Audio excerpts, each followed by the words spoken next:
Selamat datang di channel Rumi Topik. Ada baiknya sebelum mendengarkan, posisikan terlebih dahulu tubuh Anda dengan nyaman. Tenangkan perasaan Anda, santai, rileks, dan disertai dengan mengucapkan basmalah. Selamat mendengarkan. A'udzubillahi minasyaitonirrajim. Bismillahirrahmanirrahim. Robbi a'udzubika min hamazati sayatin wa a'udzubika robbi ayahdurun. Robbi srohli sodri wa yassirli amri wahlul 'uqdatam min lisani yafqahu qauli. Assalamualaikum warahmatullahi wabarakatuh.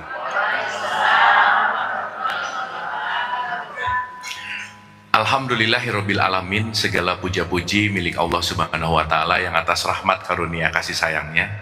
Salawat serta salam juga kita lupakan, kita sampaikan kepada seluruh nabi dan rasul, wabil khusus baginda besar kita Rasulullah Muhammad Shallallahu Alaihi Wasallam, kepada para sahabat-sahabatnya, tabiin, pemuka-pemuka agama, wali-wali Allah, pejuang-pejuang bangsa, dan senantiasa sampai kepada kita sampai akhir zaman. Amin, amin ya Allah ya Rabbal Alamin. Baik, Ibu dan Bapak, sebelum kita mulai, ada baiknya kita hening dulu sejenak ya, supaya kita bisa hadir utuh di sini saat ini, karena pikiran tuh kan maunya ke masa depan, ke masa lalu gitu ya. Ibu bapak bisa pura-pura merhatiin saya padahal pikirannya mikirin dapur gitu misalnya, bisa ya, atau mikirin mall gitu. Nah makanya kita hadir dulu utuh supaya kita bisa present, hadir utuh di sini. Dan pembelajaran yang paling perlu tuh adalah kita perlu gembira sih. Jadi ibu bapak di ruangan ini nggak boleh bete ya. Nah, karena gembira itu naikin hormon endorfin kita, naikin hormon kebahagiaan kita, karena belajar gembira itu pasti lebih cepat dapatnya gitu. Kita doa sebentar, wabil khusus untuk ibu bapak kita, karena kita sekarang bisa menikmati nafas, makanlah dan seterusnya karena kita dilahirkan. Kita dilahirkan ini sababiah ibu bapak kita, oleh karena itu kita berdoa untuk ibu bapak kita. Ibu bapak kita manusia biasa yang pasti punya kesalahan, mari kita maafkan kesalahannya. Dan mari kita lestarikan kebaikannya, dan kita doakan siapapun yang sedang sakit dalam keadaan musibah, dan siapapun yang terlebih dahulu meninggalkan kita. Wabil khusus mari kita hening sejenak untuk bermunajat. Kita sama-sama dilancarkan untuk mendapatkan hikmah, pengetahuan, dan kesadaran. Santai sejenak, rileks. Al-Fatihah. A'udzubillahi minasyaitonirrajim. Bismillahirrahmanirrahim. Alhamdulillahirabbil alamin. Ar-Rahmanirrahim. Malik yaumiddin. Iyyaka na'budu wa iyyaka nasta'in. Ihdinas siratal mustaqim. Siratal ladzina an'amta 'alaihim ghairil maghdubi 'alaihim waladdallin. Allahumma arini al-asya kama hiya. Amin, amin ya Allah ya Rabbal alamin. Terima kasih senantiasa kita hadir utuh di sini saat ini. Barusan saya menutup doa dengan satu statementnya Nabi Muhammad, kalimatnya gini Bu, Pak. Allahumma arini al-ahsya'a kamahiyya. Itu kalau diartikan secara bahasa yang mudah, kalimatnya sangat keren banget. Kenapa? Bahkan selevel Nabi Muhammad pun selalu meminta kepada Allah, ya Allah, berikanlah aku kekuatan untuk melihat seapa adanya. Melihat apa Bu? Seapa adanya. Berarti semua permasalahan hidup yang kita miliki, semua penderitaan hidup yang kita miliki, karena kita nggak pernah atau jarang melihat seapa adanya, karena kita melihat seapa akunya. Sehingga kalau kita nggak belajar melihat seapa adanya, ibu bapak mau ngaji diulang-ulang, mau baca Quran diulang-ulang, mau ritual diulang-ulang, maka kalau tadi bicara masalah jiwa, jiwa tidak akan bertumbuh ketika kita rajin dalam konteks yang namanya hanya ritual. Karena ritual itu adalah jembatan, tapi skill untuk menerima seapa adanya, itu adalah konteks dari jiwa kita yang terus mau bertumbuh. Makanya jangan heran, ada nggak orang yang sholatnya rajin, tapi rajin juga ngegosip? Ada nggak Bu Pak? Jangan banyak, nggak enak, ada aja ya. Dan saya lagi nggak ngomongin di sini sih ya, ini mau di tempat lain lah. Saya selalu mendisklaimer Bu Pak, kalau di sini ada Ustadz Amin itu guru beneran, ada Kiai Husein guru beneran, ada Pak Rayadi guru beneran. Kalau saya tuh bohongan lah Bu Pak ya. Jadi saya mah nggak penting gitu intinya. Jadi saya mungkin di sini hanya memberikan footnote, catatan-catatan kecil yang mudah-mudahan catatan-catatan kecil ini bisa bermanfaat untuk kita kunyah sama-sama, untuk kita telaah sama-sama, Karena pertumbuhan bukan di pengajian, tapi pertumbuhan ketika kita mengunyah selesai pengajian, apa sih yang kita dapatkan. Makanya daripada kita hafal 1000 ayat, mending tahu 1 ayat tapi diamalkan gitu. Daripada tahu 1000 ayat dipakai debat, buat apa gitu. Karena kata kuncinya adalah bagaimana pengalaman yang menjadi pengamalan, dan itu nanti berbolak-balik gitu. Karena ujung-ujungnya balik lagi konteksnya adalah lebih kepada akhlak. Ini karena perdana saya disclaimer panjang dulu ya Ibu Bapak ya. Jadi saya footnote dulu sedikit nih. Yang kedua, saya datang ke sini bukan mau menceramahi, bukan mau ngasih wejangan, bukan mau tausiah. Kenapa? Tidak pernah ada orang berubah karena sering dikasih ceramah tuh nggak berubah. Jadi ibu-ibu mau pengajian puluhan tahun tapi dongeng mulu, nggak berubah aja udah. Maka saya datang ke sini bukan mau ngedongeng, bukan mau ceramah, bukan mau ngasih wejangan, tapi saya mau belajar bersama gitu. Setuju? Oke ya? Karena mau belajar berarti saya juga murid, ibu bapak juga murid. Di sini nggak ada guru murid, di sini semuanya murid dan murid. Jadi jangan merasa digurui sama saya, jangan merasa diceramahi sama saya, karena kita nggak ada bedanya sih sebenarnya. Kita sesama murid yang lagi mau belajar untuk bertumbuh. Murid dalam bahasa Arab dari kata aroda. Aroda itu artinya yang berkehendak. Ini nggak ada urusan sama guru murid lebih atas lebih bawah, enggak. Siapapun yang berkehendak itu namanya adalah murid. Saya datang ke sini berkehendak, maka saya juga adalah murid. Ibu bapak datang ke sini berkehendak, berarti ibu bapak juga murid. Kita sama-sama berkehendak, karena kalau kita tidak berkehendak, kita nggak akan dapat apa-apa gitu. Nah jadi apapun yang nanti dititipkan, dialirkan melalui saya, pertama itu bukan punya saya, dan yang paling penting itu semua adalah konteks untuk kita sama-sama berkontemplasi. Yang ketiga, semua pembelajaran bukan untuk orang lain, tapi untuk diri sendiri. Jadi apapun yang ibu bapak dapetin, please nomor 1 yang diingat-ingat jangan orang lain. Contoh nih, saya tuh 14 tahun, 15 tahun udah muter-muter ke kajian dan lain-lain ibu bapak. Rata-rata begitu bahas sesuatu, itu yang jadi subjek utamanya tuh temannya. Misal, nanti begitu bahas, jangan jadi orang pelit, itu yang kepikirannya pasti sahabatnya. Ih dia banget gitu. Iya jadi ingat tetangga saya, nah gitu.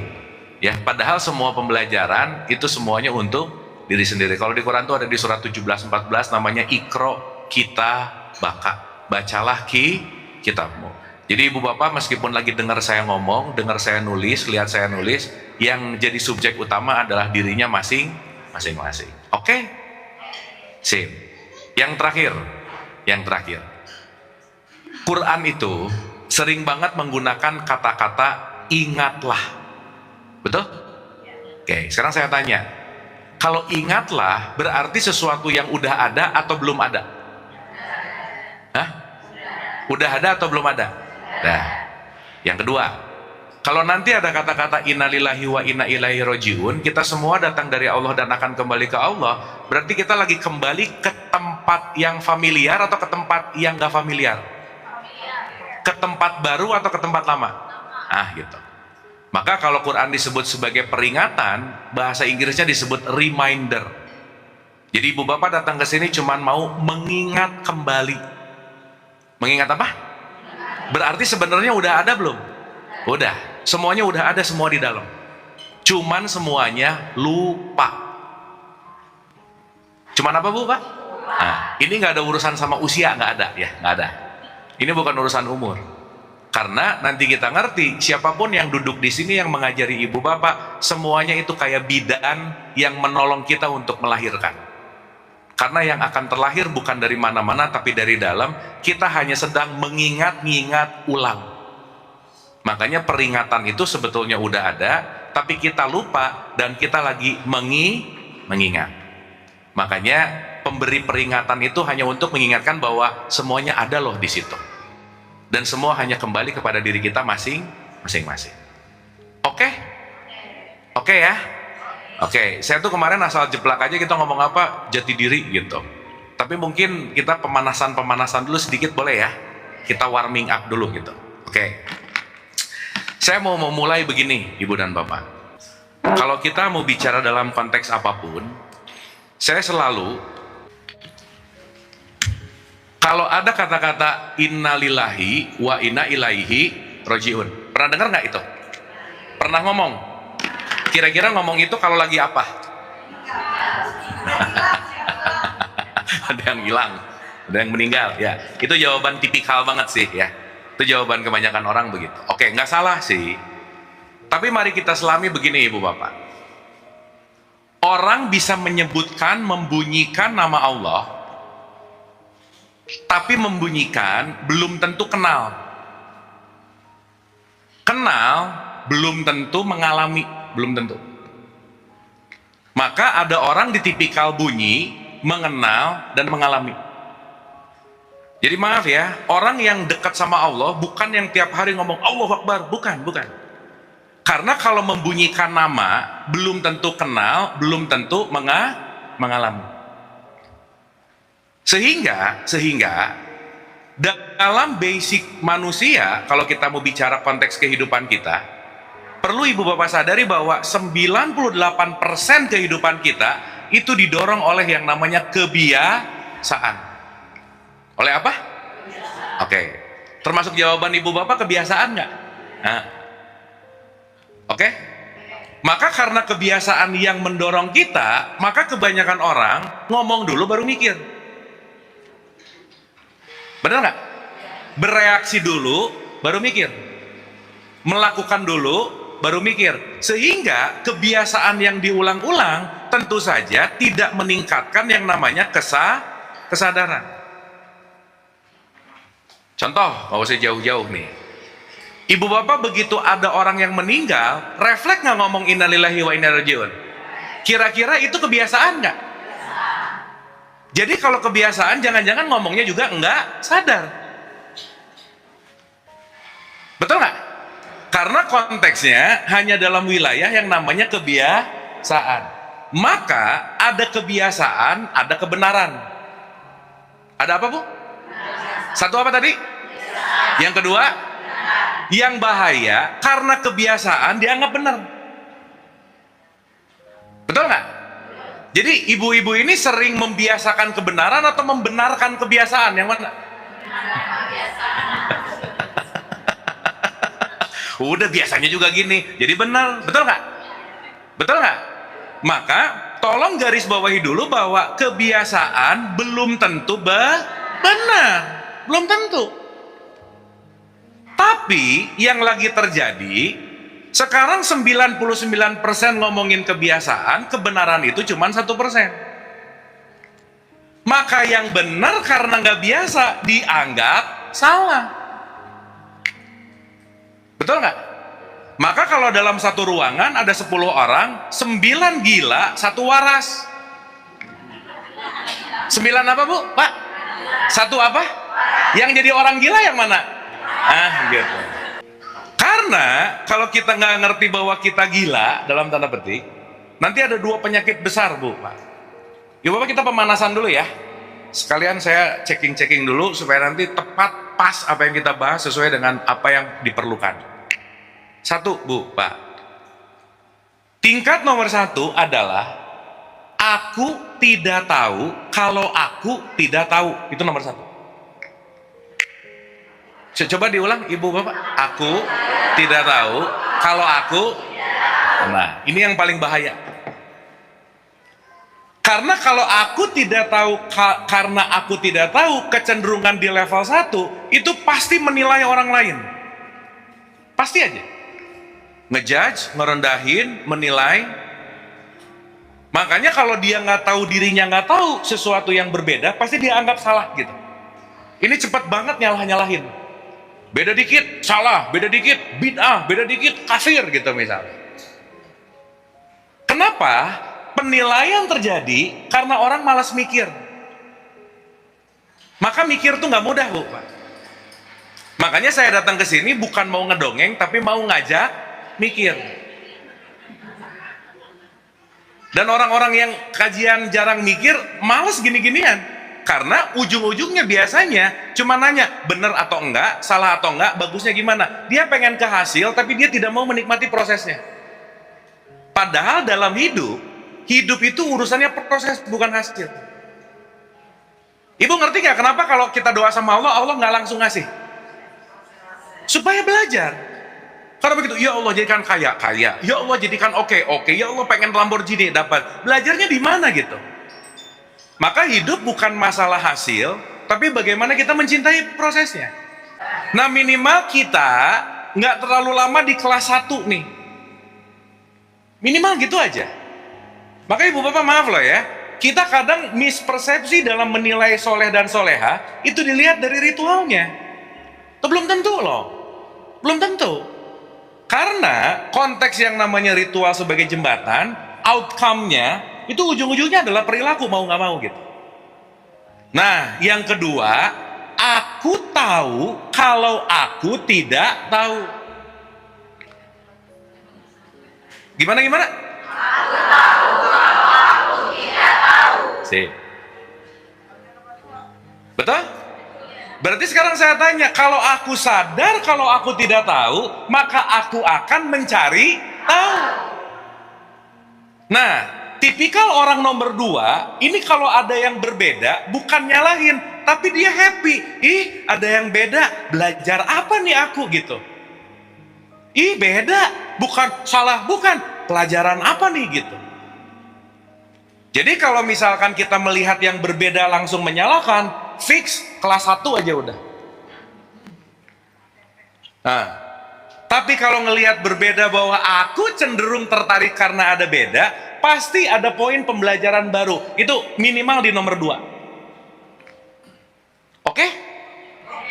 Soalnya nanti bakal banyak sesuatu yang mungkin ibu bapak baru dengar, baru ngerti, yang akhirnya jangan-jangan kita melimitasi pengetahuan. Ibu bapak ingat ya, rumus utama hashtag kita, sebanyak-banyak yang kita tahu, lebih banyak yang kita nggak tahu.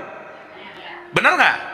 Jadi daripada karena sadar banyak nggak taunya, mending mencari tahu dan mengurangi tingkat sok tahu, dah gitu.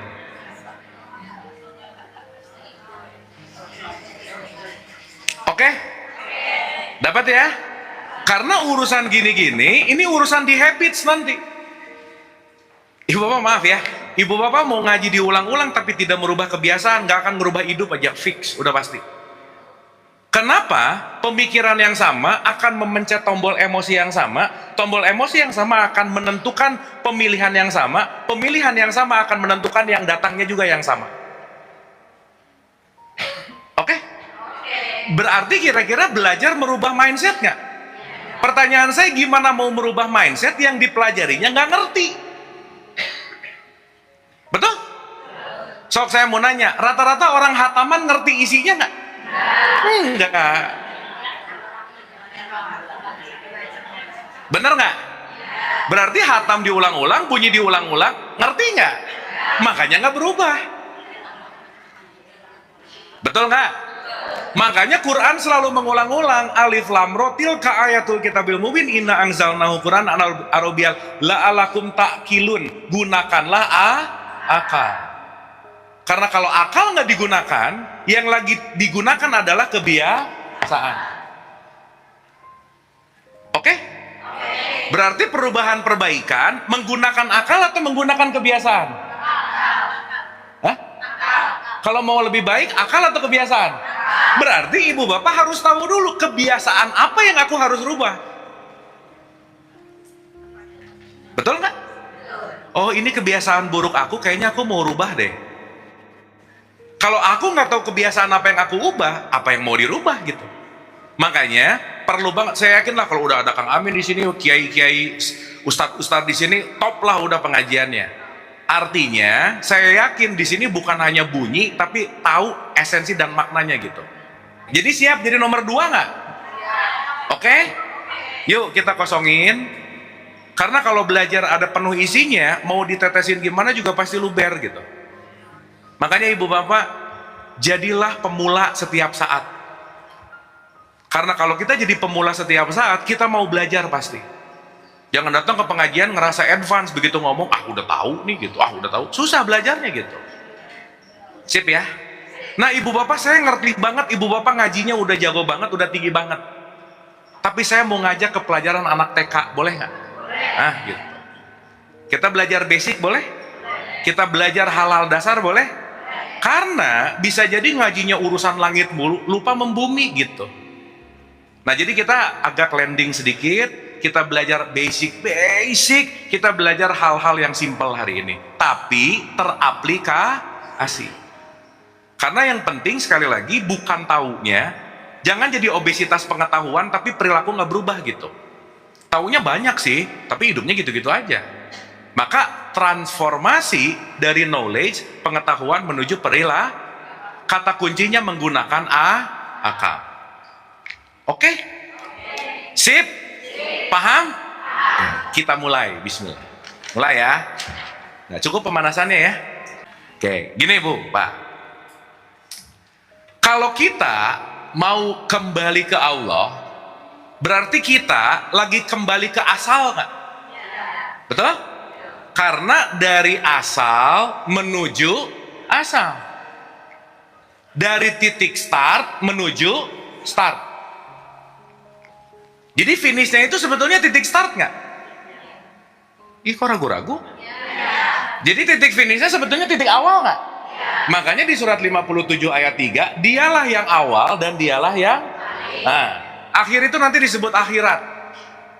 Akhirat itu adalah yang awal. Akhirat itu adalah kesadaran awal. Kesadaran di mana kita belum terkontaminasi oleh apapun. Oke? Oke? Berarti kita lagi menuju ke tempat yang belum pernah atau sudah pernah? Gini. Saya datang ke sini perdana, tadi lumayan rada belok-belok nih, ngira-ngira belok-belok. Dah. Kali kedua datang ke sini, saya datang ke sini lebih gampang nggak? Kenapa? Kalau udah 3 kali? Kalau yang punya rumah? Lebih gampang lagi. Yang punya rumah pulang dari mana ke sini nggak pakai Google Maps lagi, kecuali mau ngecek yang macet atau enggak gitu. Betul nggak? Berarti sebenarnya jalan pulang adalah jalan yang paling sederhana. Bener nggak? Jalan pulang adalah jalan yang paling gampang, jalan yang paling nggak susah. Karena kenapa? Ini adalah tempat sejatiku, rumahku. Betul nggak? Sekarang kenyataannya jalan pulang susah nggak? Mukanya tuh kayak mau ngomong gampang, tapi mukanya menderita gitu. Lah betul nggak? Maka di surat 20 Toha ayat 2 itu dimudahkan segala sesuatu. Ma'anzalna alaikal qur'ana litasko, everything easy. Walaqad yasarnal qur'ana lizikri, konteks di mana dimudahkan, semuanya dimudahkan. Berarti kalau yang susah itu bukan jalannya Allah gitu. Nah sekarang saya tanya, yang bikin susah siapa? Nah, udah mulai sadar berarti, bagus. Dapat ya? Berarti segala sesuatu yang menyulitkan hidup, contoh gini deh, hidup ada ujian nggak? Wah kenceng nih, bagus. Ya, itu memang kalau menyuarakan hati nurani itu gitu tuh ya, wah ngegas gitu. Sekarang saya tanya, ujian dari mana datangnya? Gini nih, nggak konsisten nih. Wah gawat nih. Contoh. Ilaihi rojiun itu perlu yang namanya roadmap, Google Maps lah. Oke? Si Google Maps itu saya sering sebut sebagai, let's say, guidance book, buku petunjuk. Pertanyaan saya, saat kita membaca guidance book ini, saat kita menyelami guidance book ini, tujuannya untuk mendapat sip. Supaya apa? Supaya apa? Tahu jalan. Betul? Berarti Quran didesain untuk dapat petunjuk. Ada nggak di sini yang baca Quran pengen dapat pahala?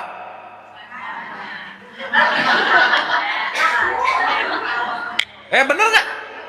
Yang dihitung 1 huruf 10, 20. Jadi selesai ngaji hitung-hitungan, 3.000 nih gitu. Padahal kalau kita ngomongin di surat 45 ayat 20, hadza basoirul linnas, Quran petunjukku untuk kesini. Pertanyaan, petunjuk untuk ke tempat baru atau ke tempat lama? ke tempat berarti semuanya berarti udah ada belum? Nah gitu. Artinya pulang ke Allah itu bukan jarak aku mau ke Allah dengan 1 kilo, 2 kilo, bukan. Inti ilaihi rojiun adalah mengembalikan aku ke aku yang asli. Oke? Mengembalikan aku apa? Berarti kalau ada aku yang asli, ada aku yang nah gitu.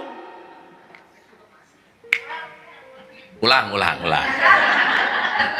Nah, pelan-pelan ini pelajaran TK, Bu. Tenang, santai. Ini simpel-simpel dulu. Ulang ya. Innalillahi wa inna ilaihi rojiun. Oke? Pertanyaan. Pulang ke Allah itu ke tempat yang jauh, ke tempat yang dekat. Hah? Gini. Allah itu jauh atau dekat? Sip. Oke. Itu barusan ngejawab gara-gara kebiasaan, gara-gara ngerti. Iya pasti tahu dari ustadz-ustadz ini kan. Ini ustadz-ustadz ini ngomong Allah dekat di kopi. Jadi saya tanya, Allah dekat nggak? Dekat kata siapa? Kata kiai gitu misalnya. Pasti Pak Husain pernah ngomong inilah gitu. Betul nggak? Jadi mengucapkan sesuatu belum tentu mengalah nih. Tapi lumayan ibu bapak udah tahu Allah dekat gitu. Meskipun mungkin mekanismenya nggak ngerti. Betul nggak? Nah sekarang logikanya, kalau Allah itu dekat, bahkan lebih dekat dari urat leher, berarti titik pulang, tempat yang dekat, tempat yang jauh. Nah gitu. Betul nggak? Berarti kalau gitu, tempat untuk pulang adalah tempat yang paling dekat. Di mana?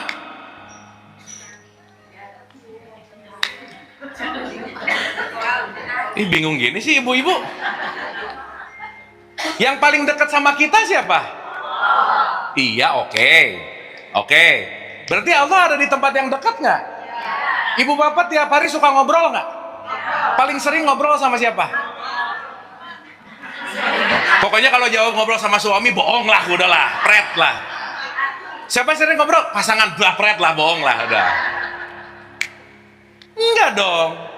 Yang paling dekat, yang paling sering kita ajak ngobrol, yang paling gak bisa jauh, siapa? Dirimu dan dirimu sendiri. Emang ibu bapak bisa jauh dari dirinya? Gak bisa lah, gimana caranya? Tiap hari bangun dengan diri yang sama, kemana-mana bareng. Emang kita bisa bohong sama kuping kita gak? Bisa bohong sama mata kita gak? Bisa bohong sama kaki kita gak? Semua yang bareng sama kita, recording yang kita gak bisa bohong sama diri sendiri. Jadi jangan pernah ngebohongin diri sendiri, karena kita nggak bisa bohong sama diri sendiri. Gimana Bu? Ya, 20 menit lagi, tenang Bu, tenang. Nanti kita ke situ. Denial itu tidak mengakui kenyataan yang ada dan apa yang dirasakan, itu namanya denial. Denial itu adalah pretending pura-pura oke, padahal lagi sedih gitu. Itu denial. Iya. Termasuk sih, termasuk. Ini ibu bapak kan mukanya bisa pura-pura bahagia aja di sini, benar nggak? Nggak tahu hatinya gimana. Apalagi nanti pas foto mungkin terakhir ya, happy.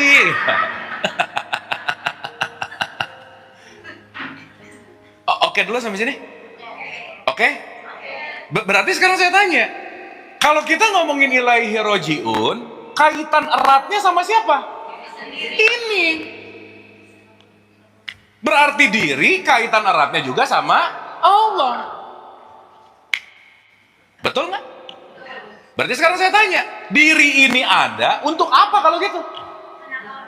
Diri ini ada adalah mikroskop untuk aku mengenal. Nah gitu. Berarti kalau orang mau mengenal dirinya, dia lagi mulai mau mengenal. Berarti kalau orang mau mengenal dirinya, dia lebih banyak menilai orang lain nggak? Lebih kepo ke orang lain nggak?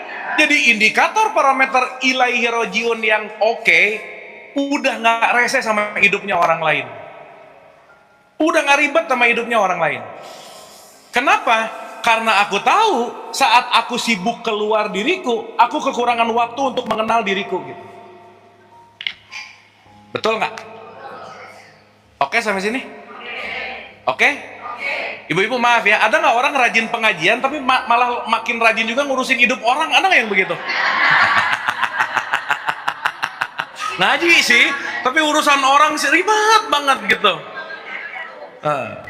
Awas nih, abis saya ngomong gini langsung diinget, iya ya dia banget ya. Awas, bukan.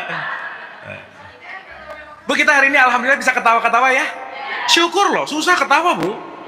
Nah sekarang saya tanya, ibu-ibu dari tadi ketawain siapa? Nah gitu. Bagus, udah mulai sadar berarti ya. Bagus. Sok ibu yang puas ngetawain diri sendiri di sini. Karena itu satu releasing gitu. Oke? Dapat ya? Nah, dalam tradisi tasawuf, Ibnu Arabi bilang, man arafah nafsa, faqad arafah roba. Kalau kamu punya pengetahuan mendalam tentang nafsmu, kamu punya pengetahuan mendalam tentang robmu. Oke?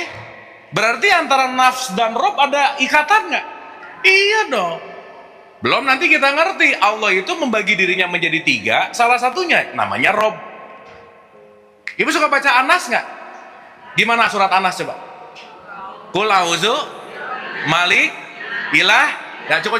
Sekarang saya tanya, rob nomor 1, nomor 2 atau nomor 3? Nomor 1. Saya nanya, kenapa nggak Qul a'udzu Malikinas? Kenapa Malik nggak duluan? Gampang jawabannya. Wallahu a'lam bishawab. Udah itu paling gampang. Kayak gini suka dipikirin nggak bu? Enggak. Betul nggak? Berarti membunyikan belum tentu mengerti. Oke? Benar nggak? Jadi yang penting bunyinya ngertinya. Dua-duanya masa nggak dibunyiin lagi sholat? Nah mulai nih. Nah makanya saya sering menganalogikan ada paham, ada hatam. Orang hatam belum tentu loh. Alif lam mim sadaqallahul azim, dah aja. Habis gitu ngerasa solehah habis hataman. Belum loh. Karena apa yang dibaca belum tentu apalagi dilaksanakan. Berarti value seseorang habis baca habis mengamalkan. Berarti dibaca tidak diamalkan. Kan Allah ngomong kabura maqtan indallahi antakulu malah tahu. Allah tuh nggak suka kamu ngomong tapi nggak ngerjain gitu. Oke? Paham? Atau puyeng? Dapat ya? Nah, kita santai-santai nggak apa-apa ya. Ini yang gampang-gampang dulu lah. Kita bahas simpel-simpel dulu. Ulang. Man arafah nafs, faqad arafah rob. Nanti kita akan ngerti kenapa ada rob, ada malik, ada ilah. Nanti kita ngerti. Kenapa rob duluan ke malik? Duh, sampai mana lah? Oh iya, oke. Ya, distraksi itu memang bahaya sih ya. Berarti ada kaitan erat antara nafs dengan rob. Berarti ibu dan bapak ngerti nafsnya, pasti sejalan dengan robnya. Saya mau bahas dulu gini, Bu, Pak.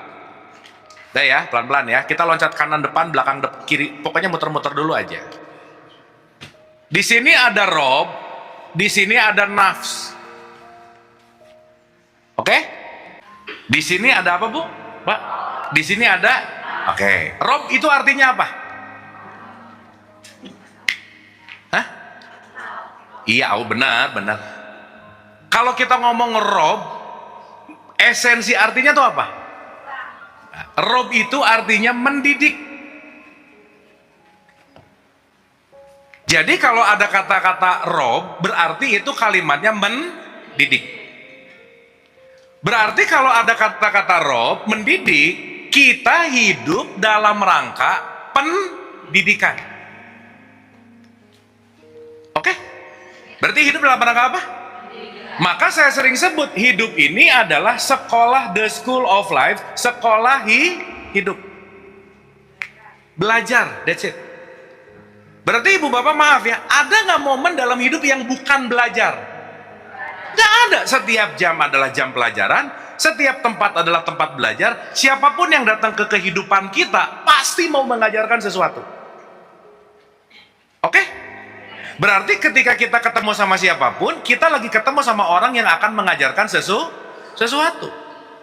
Nah, kalau level-level 1 yang tadi agak sombong nggak mau ngambil pelajaran, kita ngelihat orangnya tapi tidak mengambil pelajarannya. Makanya ibu bapak, maaf ya, pendidikan terbaik dalam jiwa kita satu aja, please nggak usah sombong. Karena kalau sombong yang rugi kita, karena kenapa? Jadi orang sombong susah bertumbuh jiwanya.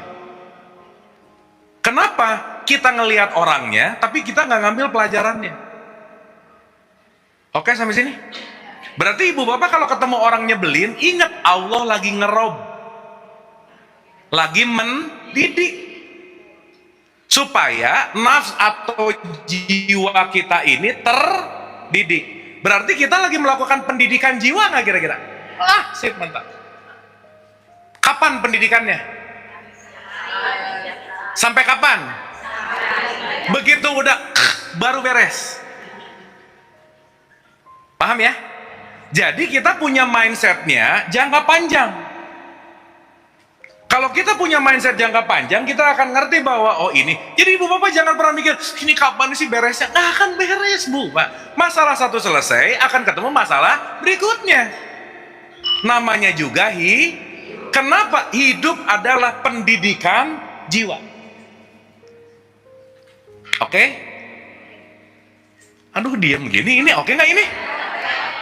Oke? Berarti setiap momen apapun ingat baik-baik itu lagi mendidik jiwa. Berarti pada dasarnya jiwa ini terdidik atau tidak terdidik? Tidak terdidik, bahasa saya sering disebut bandel gitu kira-kira. Atau kalau boleh pakai bahasa yang lebih simpel, semakin terdidiknya jiwa itu disebut sehat fungsional. Semakin tidak terdidik namanya sakit. Makanya hari ini banyak orang yang sakit. Nah, gitu. Ibu jangan ketawa loh. Tadi ngetawain siapa? Nah jadi ibu-ibu, bapak-bapak, maaf ya. Tolong ingat baik-baik, bumi itu adalah rumah sakit jiwa besar. Semua penduduknya sakit, tapi kadarnya beda-beda. Paham? Jadi kalau ibu bapak ketemu orang nyebelin, ya udah aja, sesama pasien rawat jalan. Dia sakit, saya juga sakit. Cuman kadarnya beda-beda gitu. Betul nggak? Sekarang saya tanya, orang yang sembuh kalau sadar dirinya sakit, sampai kapanpun kalau nggak nyadar dirinya sakit nggak akan bisa sembuh. Karena kesembuhan datang ngerti kalau aku sakit. Oke? Jadi ibu bapak mau sembuh nggak? Berarti menyadari sesuatu nggak? Apa kesadarannya? Gitu. Iya, karena kalau aku sadar aku sakit, aku pengen sembuh. Maka nggak akan banyak ngejudge dengan siapapun di luar diri kita gitu. Oke? Dapat ya? Dah. Ulang sekali lagi. Ibu silakan bu. Jadi nggak perlu emosi kalau kita ketemu sama orang yang nyebelin kayak gitu ya? Betul. Itu kalimat tepat banget. Nggak perlu emosi. Gitu. Tapi waspada. Beda-beda, nanti beda. Bentar ya, bentar. Ini oke sampai sini? Oke? Oke. Ngerti ibu bapak? Oh. Ulang sekali lagi ya. Sekali lagi. Ada rob, ada nafs. Ini kaitannya sama innalillahi wa inna ilaihi rajiun. Berarti tempat pulang yang dekat yang jauh. Berarti tempat pulang ke tempat yang dekat. Esensi yang paling terdekat dengan kita apa?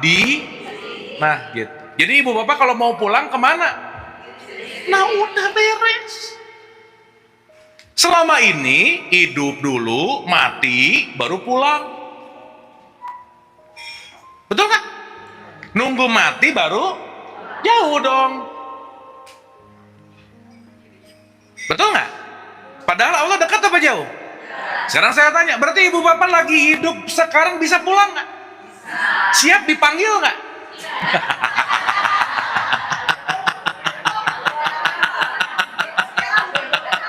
Oh, basa-basi nih ya. Oke. Dipanggil, belum siap.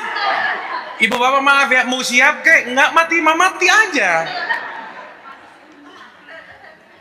Benar nggak? Iya.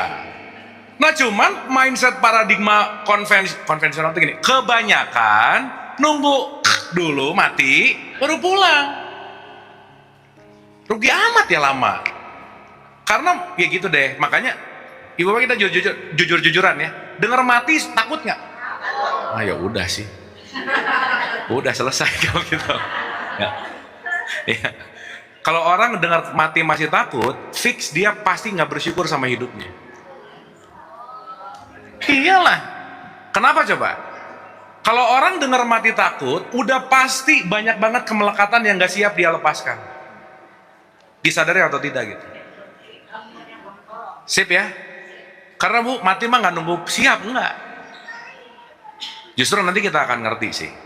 Kenapa Nabi Muhammad sampai bilang anta mutu qabla mutu, belajarlah mati sebelum mati. Oke Ibu Bapak, dapat grand design konsepnya?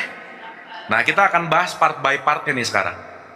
Jadi saya bikin dulu grand design konsepnya supaya nanti ngerti, oh sekarang belajar, tahu sesuatu, tahu jalannya, dijalani sampai. Awas tahu jalan belum tentu nyampe. Tahu jalan tahu, udah pernah belum sih? Ini aneh. Ya. Maka orang yang menguasai ilmu akhlak belum tentu memiliki akhlak yang baik, belum tentu. Oke? Sip? Dapat?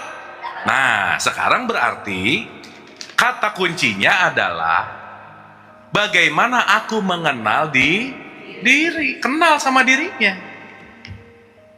Seenggaknya di episode icip-icip awal ini tahu dulu ada diri asli, ada diri yang palsu. Bu, kalau orang foto diposting pakai filter palsu nggak?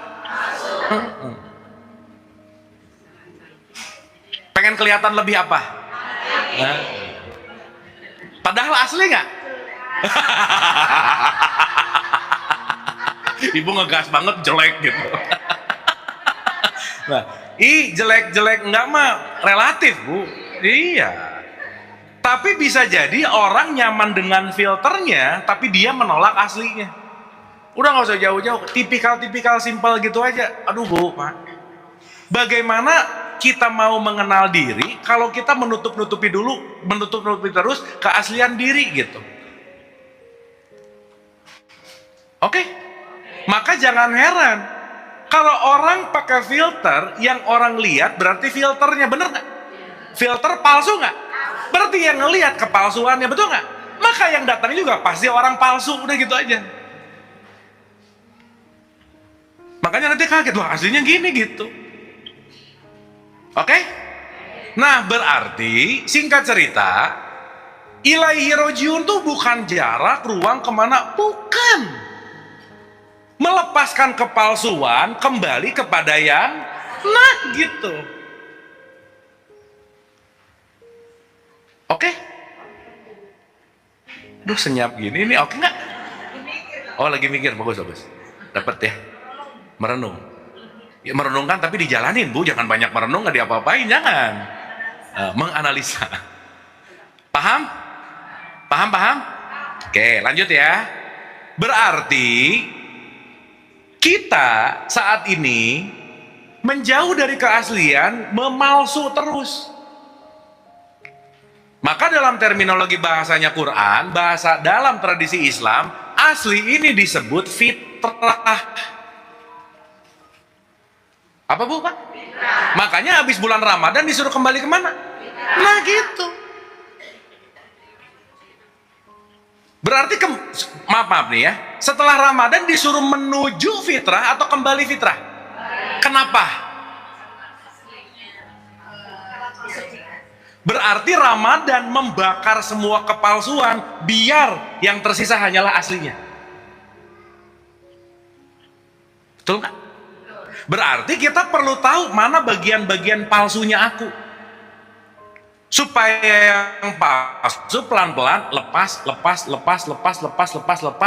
Bahasanya la ilallah. Udah. Bukan, enggak, lepas semua. Oh, ternyata aku yang asli itu gitu.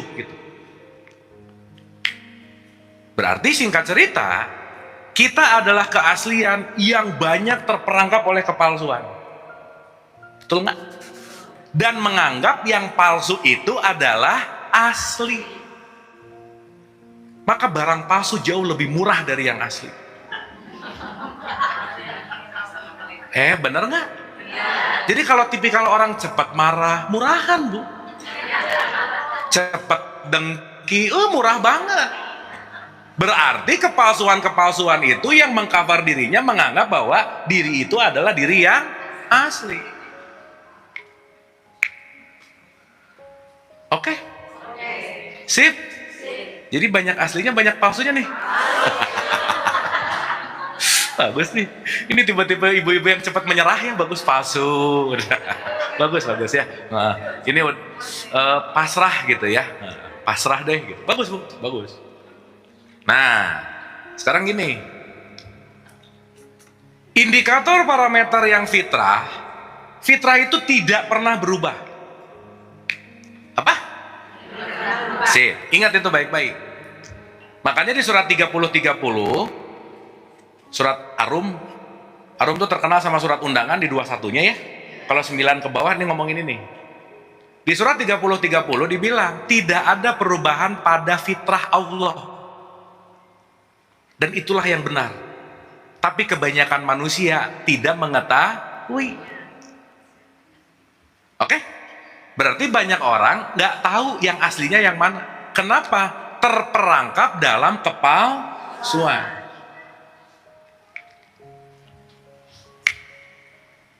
Oke? Sip? Saya tambah satu terminologi nih. Semakin palsu namanya dunia. Semakin asli namanya akhirat. Jadi ibu bapak hidup di dunia atau hidup di bumi? Mulai nih.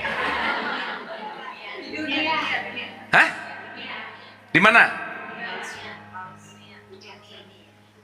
Kalau doa belakangnya pakai akhirat, dunia akhirat, atau ada art bumi, yang mana? Dunia berarti dunia tempat hidup bukan?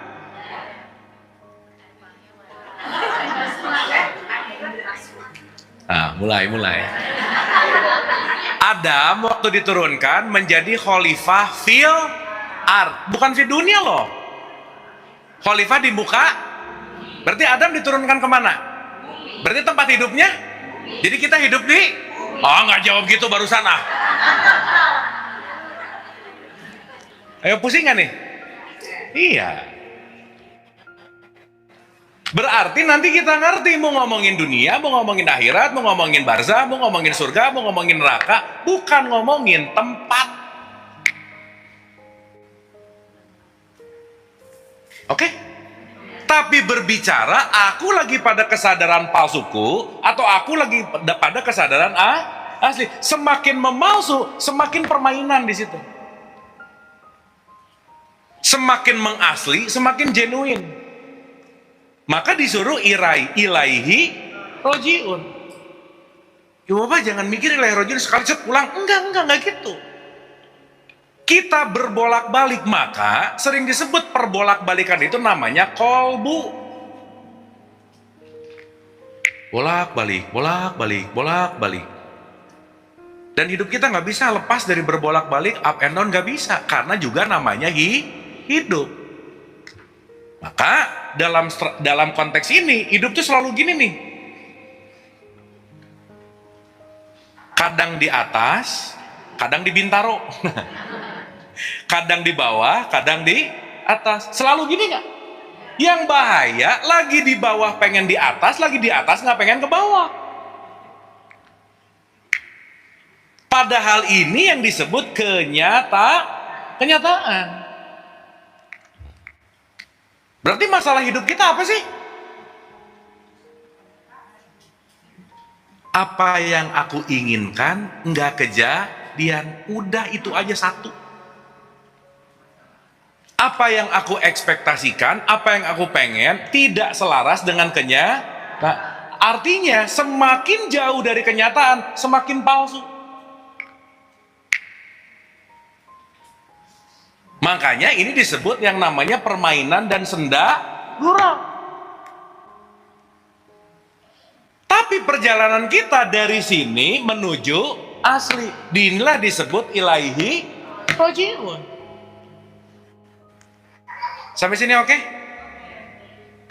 Makin lemes, oke nggak ini? Dapat ya? Dapat. Dah, pelan-pelan ya, pelan-pelan. Kita icip-icip dulu lah hari ini ya, nggak apa-apa ya. Oke, yang penting ada taste-nya dulu gitu. Oh ya, ibu bapak nggak harus ngerti semua ini, nggak harus. Tapi ibu bapak ada satu poin yang menurut ibu bapak membangkitkan, fokus aja di situ. Karena wadahnya beda-beda. Jadi pulang pengajian nggak usah nanya sama temennya, ngerti nggak? Udah nggak usah ditanya, udah. Ya udah, karena ngertinya beda-beda pasti udah. Begitu nanti temennya ngerti aku, dianya nggak, aduh aku nggak ngerti. Nah nanti minder gitu kira-kira. Sip ya, ini bukan hal yang untuk dibandingkan, bukan. Karena kan wadahnya beda-beda, betul nggak? Maka ada yang dapat di sini. Yang penting get something, dapat sesuatu. Oke? Sampai tahapan ini udah dapat sesuatu belum? Oh sih, mantap. Top. Ya, dirasa-rasa tuh. Oke, that's it. Gitu. Nah ini kan sebetulnya lagi muhasabah nih.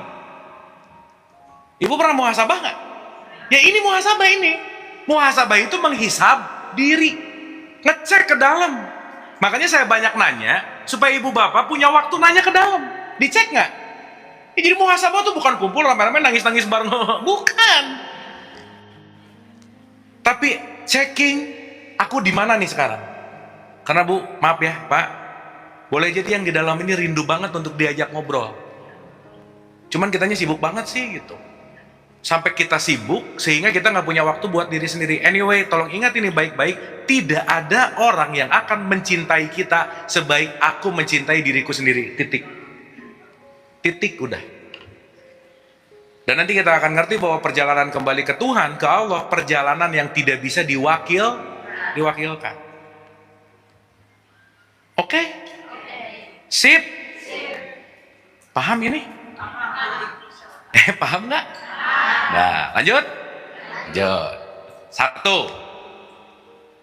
Dalam proses yang namanya palsu, berarti ini kata kuncinya selalu berubah. Maka yang namanya fitrah disebut fix, yang namanya berubah disebut variabel, artinya mau berubah aja. Oke? Nah, sekarang saya tanya, berarti ada nggak bagian diri kita yang berubah dan yang tidak berubah? Nah, yuk kita kenali. Jangan sampai ketukar, yang berubah dicari abis-abisan, yang nggak berubah nggak kenal. Yang sering saya bilang, jangan mencari sesuatu yang nggak bisa dibawa pulang.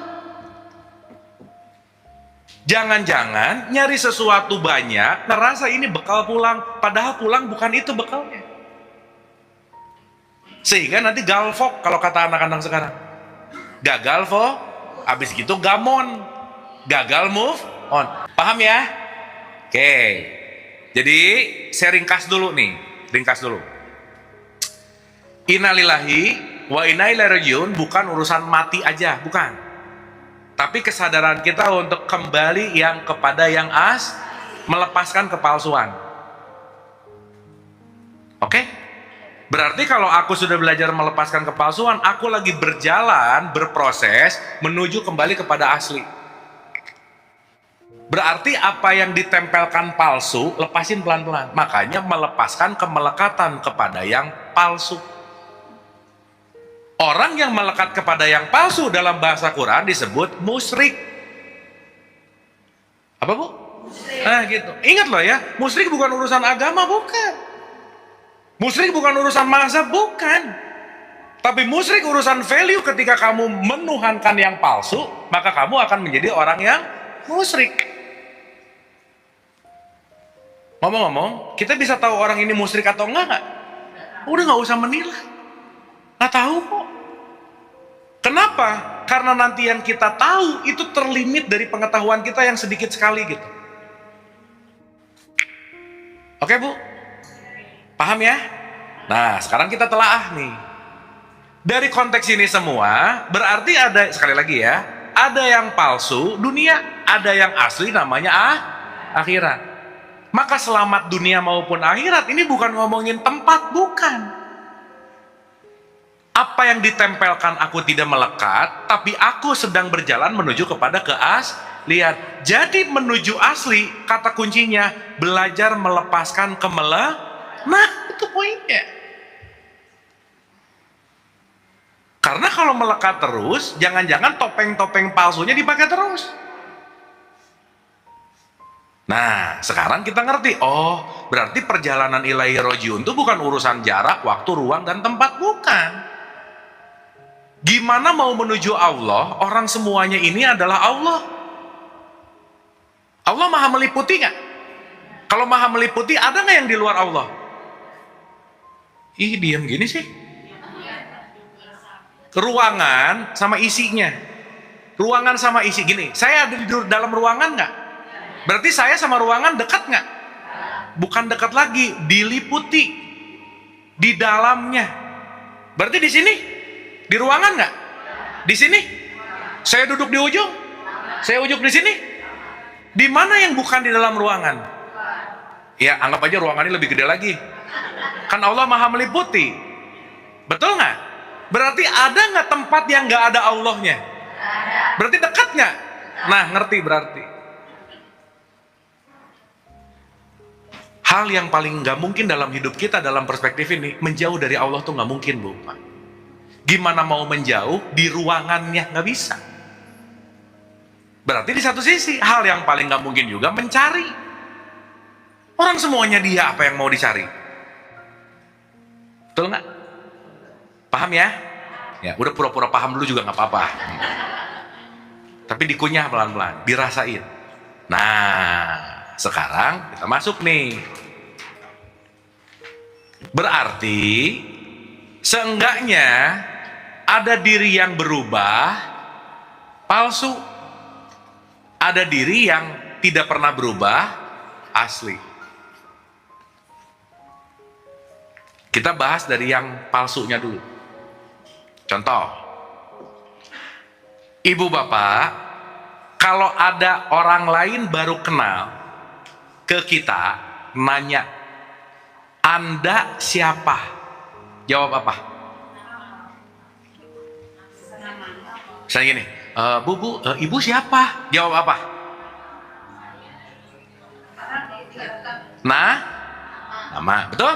Oke, sekarang saya tanya, nama itu asli atau palsu?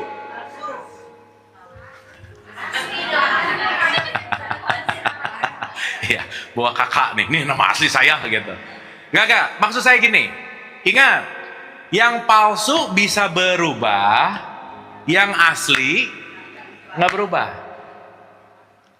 Atau gini deh, gini. Ibu bapak ini orang apa manusia?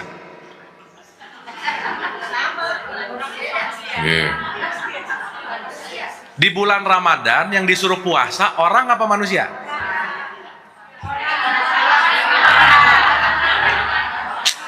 Gawat nih. Ya ayyuhalladzina amanu ku alaikumus kama alalladzina min qablikum la'alakum. Oke. Sering dengar ayat ini nggak? Tahu isinya nggak?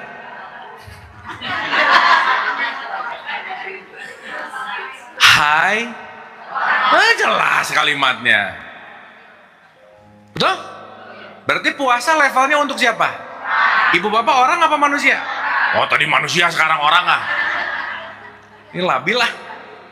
Gini. Ibu bapak kalau ketemu teman baru, mana yang ditanya? Bu, orang mana? Atau bu, manusia mana? Yang mana? Orang mana? Beda nggak? Beda. Di Quran nggak ada kalimat orang yang mulia. Selalu kalimatnya manusia yang mulia. Makanya akhir Quran itu nas. Manusia bukan basyar, orang, bukan. Makanya nas, makanya katanya insan kamil, nggak ada basyar kamil, nggak ada. Ada wong, ada menungso, ada jelema, ada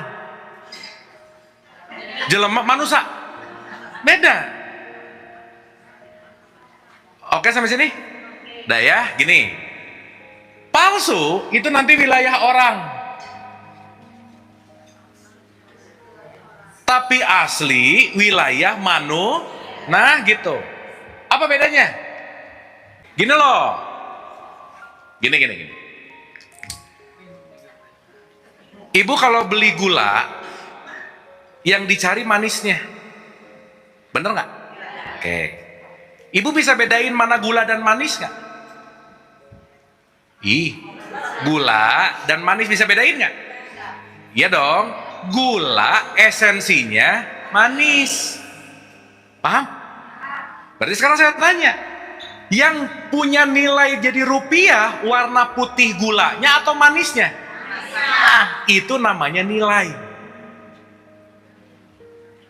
Jadi kalau ngomongin manusia lagi berbicara nilai. Tapi kalau ngomongin orang, ngomongin kemasan, namanya identitas. Kalau gula disimpan bisa narik semut, yang menarik putihnya si gula atau manisnya gula? Nah, berarti penilaian siapapun tidak terletak dari keoranganmu, terletak dari kemanusiaan. Jadi seruangan ini sesama manusia yang berbeda identitas. Orangnya yang beda. Contoh, ulang ya. Innalillahi. Apa artinya? Semua berasal dari dan akan kembali ke. Tapi kalau ketemu teman baru, ibu asli mana? Ngomong apa? Iya, daerah mana misalnya? Bandung, Bogor, Jawa. Betul nggak? Padahal semua berasal dari gimana? Iya sih. Tapi jangan nanti abis ini ngerti terus bener sok-sokan, mau begitu ketemu teman baru. Ibu berasal dari mana? Aku berasal dari Allah. Udah jangan gitu juga. Biasa aja.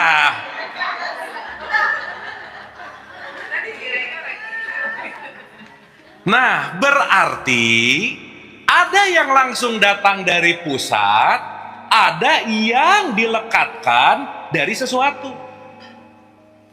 Mau lahir dari Jawa, Sunda, Sumatera, semuanya namanya manusia. Ciptaan Allah. Sementara dia jadi Batak, Sunda, Makassar dan seterusnya, itu adalah wilayah identitas. Jadi seruangan ini yang beda apanya? Yang sama apanya? Mantap. 100. Semuanya jawabannya udah benar, sok pada boleh pulang, silakan. Paham nggak? Jadi ibu bapak kalau ngelihat siapapun, tolong belajar lihat manusianya, sedikit ngelihat orangnya. Paham nggak? Karena kalau banyak lihat orangnya, pasti ngelihat bedanya. Berantem aja udah. Betul nggak? Sehingga yang ngebuat rusuh itu keorangannya. Maka ibu bapak maaf ya, tadi putih sama gula putih sama manis, yang bernilai manisnya betul nggak? Jadi nggak semua orang yang pakai baju putih-putih manis, belum tentu. Paham nggak maksud saya? Yang identitasnya kelihatannya religius banget, oke banget, isinya nggak tahu. Betul nggak? Contoh. Ini paham nggak ya sampai sini? Oke, contoh. Ibu bapak Islam nggak? Apa buktinya?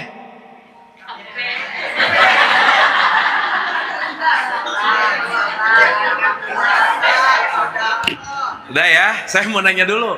Waktu ibu bapak Islam, mikirnya orang apa manusia? Ini rata-rata. Iya. Makanya kita ini orang Islam yang belum tentu Muslim. Belum tentu. Karena ada orang Islam, ada sifat Islami. Maka orang yang KTP-nya Islam belum tentu. Jadi penilaian Allah di orangnya, di manusianya. Mantap, top, udah. Jadi kalau ibu bapak dengar inna dina indallahil Islam, itu nggak ngomongin ini, tapi berbicara tentang nilai.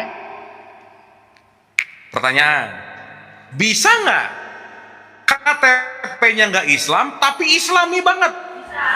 Saya balikin, KTP-nya Islam tapi nggak Islami. Ya, jangan banyak sih, ada aja. Paham? Oke? Nah sekarang kebanyakan orang sibuk di identitas, lupa nilainya. Makanya yang nanya ke anak pasti udah sholat belum? Lupa nilai akhir dari sholat itu adalah mencegah keji dan munkar. Makanya kalau tidak sadar, sholatnya diulang-ulang, keji dan munkarnya diulang-ulang. Lawan kata sadar namanya mabuk. Betul nggak? Jadi kalau sebelum zuhur ngegosip, habis zuhur ngegosip, dia sholatnya dalam keadaan apa? Nah, ini sholat rajin tapi ngegosip rajin, berarti dia lagi dalam keadaan apa? Suka gitu nggak? Ih bagus bu, mendingan nyadar ya, daripada enggak. Lagi mana nggak mabuk? Allahu Akbar, Bismillahirrahmanirrahim. Atas nama Allah yang maha pengasih lagi maha penyayang. Lagi sholat ngomong pengasih penyayang, selesai sholat nyuruh anaknya sholat, marah-marah gimana? Mana Rahman Rahimnya? Berarti lip service dong. Alhamdulillahirobbilalamin, segala puji pokoknya milik Allah aja. Selesai sholat ngasih, orangnya nggak terima kasih, marah, katanya milik Allah, tapi pengen dipuji gimana? Bener nggak ini? Tolong please pelajari urusan identitas sama nilai, kita jangan sampai bias gitu. Oke? Ingat, orang bisa jauh lebih bernilai meskipun identitasnya beda. Makanya jangan pernah menilai aja. Karena saat menilai kita lagi ngambil alih kerjaannya Allah. Karena yang berhak menilai hanya gitu. Jadi kalau kita banyak menilai, ngambil kerjaannya siapa? Musyrik nggak kira-kira? Nah ya udah gitu. Sip ya? Dah. Singkat cerita, dari tadi singkat mulu ya, tapi nggak apa-apa lah ya. Ngomongin jati diri 2 jam nggak mungkin. Dan kalau langsung 3 jam, 5 jam dikasih nggak efektif juga. Mending sedikit tapi diaplikasiin. Betul nggak? Sip, mantap. Oke? Oke-nya sih udah oke. Dah. Nah, sekarang kita lihat satu aja dulu yang langsung datang dari pusat dan yang jadi bawaan. Contoh, nama langsung dari Allah nggak? Enggak. Berarti palsu atau asli? Gitu. Identitas. Karena kenapa? Sesuatu yang quote dalam tanda petik palsu itu sesuatu yang ditempelkan. Oke? Nama ditempelkan nggak? Kan nggak milih ibu bapak namanya. Betul? Begitu lahir tempelin aja. Betul nggak? Sih, berarti itu termasuk identitas. Nah, sekarang saya mau bagi 3 dulu nih supaya gampang. Setidaknya mungkin hari ini belum paham-paham banget, tapi at least ngerti wilayahnya di mana. Yang jelas petanya ngerti dulu. Nah, yang paling luar dari diri kita, yang paling quote and quote atau dalam tanda petik palsu, itu namanya tubuh fisik, namanya jasad. Oke? Berarti kalau ibu bapak ngelihat siapapun, langsung ngelihat jasadnya nggak? Ingat, itu bukan yang asli. Casing. Jadi jangan dinilai. Kenapa? Itu tampakan paling luar. Habis gitu yang ngelihatnya panca indera. Sekarang saya tanya, mata kita gampang ketipu nggak? Oh, banget. Ngelihat dari 1 kilo, setengah kilo, 100 meter, sama 10 meter, beda nggak? Beda. Jangan salah, ada orang tipikal jauh jenik. Ibu tahu fotogenik nggak? Kalau di foto keren gitu. Nah kalau jauh jenik, dari jauh keren, dari dekat biasa aja gitu. Oh iya, gelis gunung, bener. Nah, bener. Jadi kalau kita ngelihat sesuatu, zat jangan langsung menilai. Kenapa yang kita lihat ilusi itu? Kenapa? Terlimitasi oleh pandangan kita, entah salah, entah benar. Ketika kita melihat langsung menilai, berarti kita lagi melihat kepalsuan. Paham? Oke? Oke, nih. Saya mau nanya, ibu, bapak, kalau ngelihat seseorang, yang kelihatan sama yang nggak kelihatan lebih banyak mana? Nih kalau satu tuh ditanya langsung jawab, itu namanya asbun ya. Dengerin dulu pertanyaannya, dengerin dulu. Saya ngelihat Pak Husen. Yang saya lihat dari Pak Husen, banyak yang saya lihat, banyak yang saya ngelihat. Oh tadi kelihatan, sekarang enggak. Ini kayak cap-cip ya, kalau tadi salah sekarang kebalikannya gitu. Oh pertanyaannya dia nggak jelas ya. Memang semua yang salah pertanyaan sih memang. Ya jelas dong. Yang nggak kelihatannya lebih banyak. Saya nggak ngelihat otaknya, saya nggak ngelihat paru-parunya, saya nggak ngelihat jantungnya, saya nggak ngelihat semuanya, sel-selnya. Saya nggak ngelihat pikiran, perasaan, emosi, memori, niat, nggak saya lihat. Betul? Berarti yang kelihatan dikit atau banyak? 1%. Berarti 99%-nya nggak kelihatan. Bener nggak? Jadi rugi banget kalau ngelihat, ngejudge, kita cuma ngelihat yang 1%. Betul nggak? Oke nggak? Yang terlihat ini namanya zohir. Nih ada. Yang tidak terlihat 99%, di awal-awal Al-Baqarah langsung dimention alif lam mim zalikal kitabu la raiba fi hudalil yu'minuna. Nah, yang nggak kelihatan inilah yang disebut goib.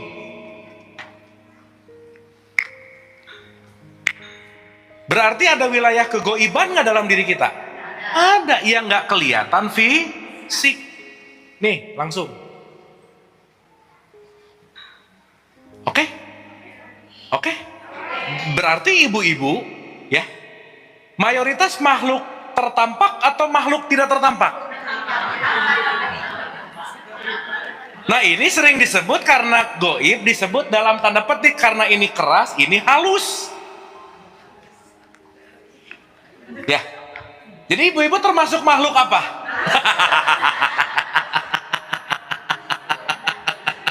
Iya, karena lebih banyak goibnya daripada kelihatannya. Oke?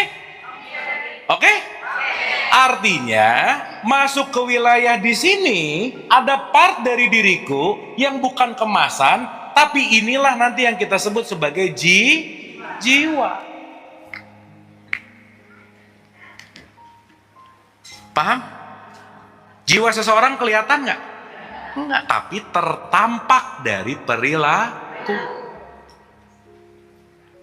Jiwa menampakkan lewat ucapan. Jiwa menampak melalui tindakan, postingan, respon, omongan. Betul nggak?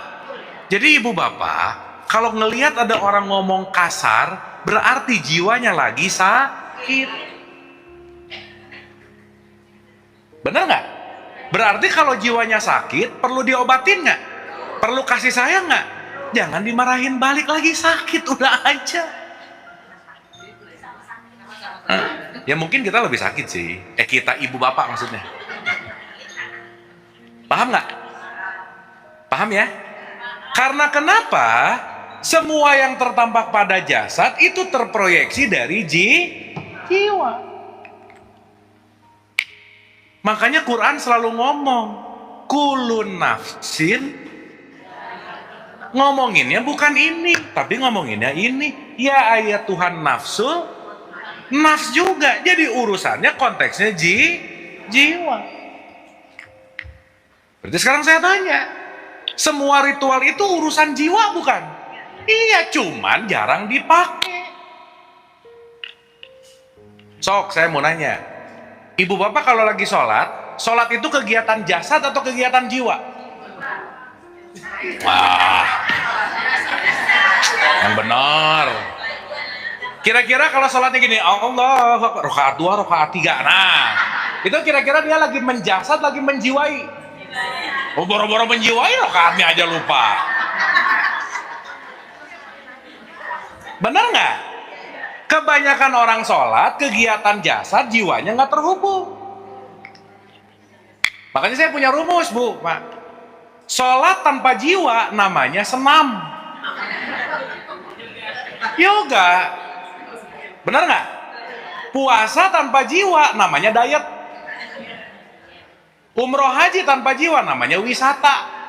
Jadi ininya bertumbuh, ininya melakukan, tapi ininya nggak tumbuh. Oke? Jasad menua nggak? Pasti nggak? Tapi mendewasa itu pilihan. Tidak semua orang menua. Bukan gitu. Tidak semua orang menua pasti mendewasa, belum tentu. Maka orang tua belum tentu dan belum tentu. Wih, sepuh. Wah, sepuh juga kalau kekanak-kanakan mah kekanak-kanakan aja. Bener nggak? Sip? Oke. Anda telah menonton video ini hingga di penghujung video. Semoga video ini bermanfaat untuk Anda, serta dapat menjadikan diri Anda lebih baik dari hari kemarin. Nantikan video kami selanjutnya. Terima kasih. Bismillah. Assalamualaikum warahmatullahi wabarakatuh. Bulannya telah menguasai hati. Apa kalau hakikat cinta itu adalah ditanya levelnya isinya para kembali rohani yang isinya antara kemana